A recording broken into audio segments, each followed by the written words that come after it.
Hey everybody, Nick here, and today I got a quick review for you of this little guy. This is the Anker PowerCore Fusion 5000. This is a device that I bought some time back for using for travel mostly, but also just for my everyday life because I was curious about it, and I've actually got some strong opinions, good and bad, and I figured I'd actually tell you guys about it. Next thing, let's do a little size measurement real quick here. First off, comparison, Spyderco-Delica, yeah, as always. And next thing, let's do a quick measurement with some actual calipers here. We are coming in at 2.85 inches on this dimension. We are coming in at 2.73 inches on this dimension. And we are coming in at 1.2 inches on this dimension.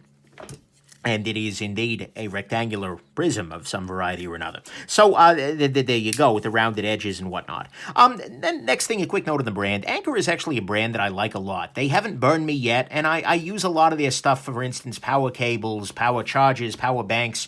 This little guy's an Anker Powerbank. They do a lot of really good work. And so that's why I went this brand, although there were a million little Chinese brands right there out there on Amazon. But there you go. And then finally, this is going to be a quick review because there's only so much one can say about a little USB power bank here. So first off, let's talk about the good and the not so good about this little guy here. On the good side, this is a really great idea because usually in people's lives, they have two different devices for USB charging. On the one side, you've got a USB charger, which puts power from the wall into a device. And then on the other side, you've got a USB power bank. This is a little battery device where you plug a USB line into the back of it there, and then you plug into the USB. Come on now. One of these days, I'll not reverse that. And then you plug into that device a USB charged item. This is, in this case, a USB charging battery. And then it transfers power from this little guy's battery bank into this little guy. The problem with doing this kind of an approach is that you then have to charge this. After you charge something else, you need to charge this. And that's a second step, absolutely. This guy is actually trying to cut out the middleman. What you have here is a power bank and a charger combined. If this guy is not plugged in to the wall or something, I can still turn it on and plug in a device, and right now it is in fact charging this little battery guy.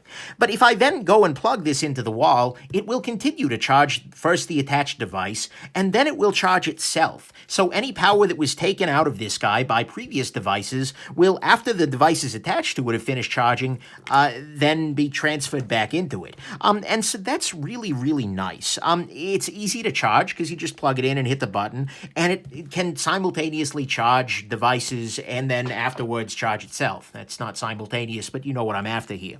So I love this idea very much. A power bank, which is also a power charger, can, mix these two devices into one smaller device that doesn't have extra cables and that kind of thing. So that's great. I love the idea, and I think it's executed pretty well here. So there you go. Next thing, this is relatively compact.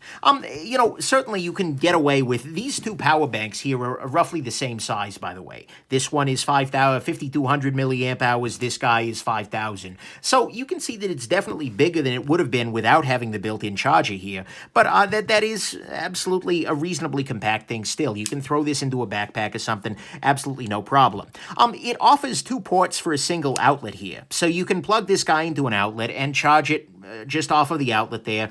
But you can also plug two different devices in, and both of them will charge at the same time. There's also a third port here if you want to charge this guy off of another power bank rather than plugging into the wall. I don't know why you would do that. I'd rather just have a third USB port here, but whatever it is, you do get two ports for one, which can actually be very nice if you're at a coffee shop or something and there's only one free out. There's only, the outlet's already in use. You can, with permission, unplug somebody else's stuff, plug them in, plug you in. You're both getting power. Life is good. So that's nice. Next thing, fold-away plugs. These are always great because that way it's not snagging on things. It's a great idea overall. And then finally, price-wise, this is $25. And you know what? That's not bad. Not bad at all. Oh, I'm sorry. It does have a battery indicator, which I like as well, but it's kind of par for the course with these guys. So the price for $25, this is absolutely fine. That's about the same that you would pay for a nice quality charger splitter guy. Actually, you can get those cheaper, but you get the added power bank in there. On the bad side, there are two issues with this guy. First off, this is pretty heavy. As you might expect, this has a battery in there as well as charging circuitry, and it's got a weird center of gravity. All the battery is over here, but coming in at 6.63 ounces for this guy. This is absolutely not the lightest weight solution. And again, compare it to a different charger here, a different power bank. This guy comes in at 4.3. So if you don't need the extra charging ability, you will get much lighter elsewhere. Pardon me. So it is heavy, and it also falls out of outlets as a result. You know, if you have a very loose outlet, this guy will just kind of fall right out because it is very bottom heavy and a little tippy. So there you go. On the other bad thing, and probably the thing that annoys me most about this guy, is that it is very slow to charge attached devices when it is plugged in.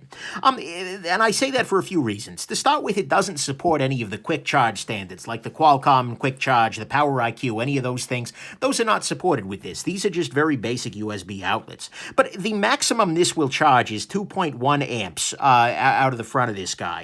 And it's 3 amps when it's just in battery mode. But when it's plugged in, you get 2.1 amps. And just to give you a sense of what that means, it will absolutely charge a sleeping device overnight. I've used this on trips, and it works just fine.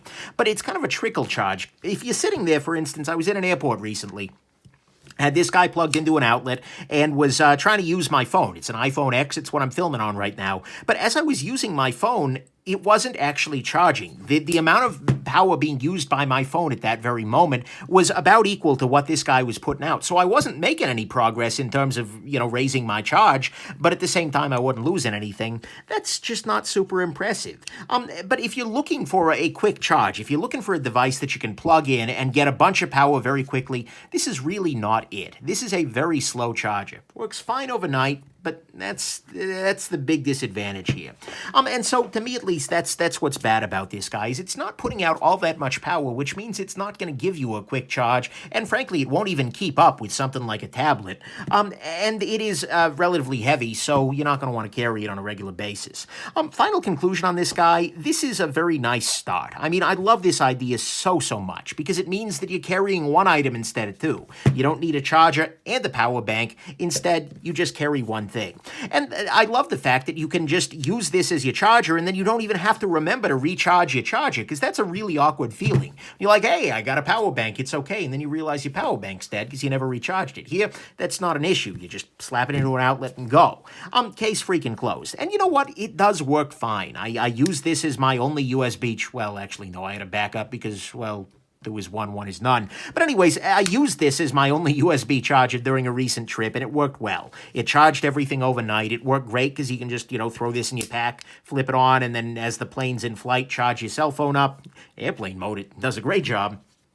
But, you know, at the same time, though, it is kind of imperfect because the slow charging speeds were really frustrating. I'm used to this guy. This is the Anker, I forget the name of it even, PowerPort Speed 4. This is a speedy charger. This will put a lot of power down a line very quickly, whereas this guy really doesn't. And so, ultimately, although it's fine, and it's way better generally than one of these crappy little chargers that you get for free with something, it's just not super impressive. So, I'm hoping that there's going to be a second generation that's going to offer much better charging speeds alongside this, and maybe they'll be able to cut the size down or something a little bit, but there's a battery in there, I get it.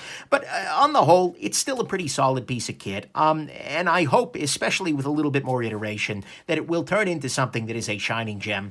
As for now, you might want it, you might not. Really depends on your needs. Hope this has been interesting to you. Have yourselves just an absolutely wonderful rest of the day, and I hope this review gave you a real charge. Bye now.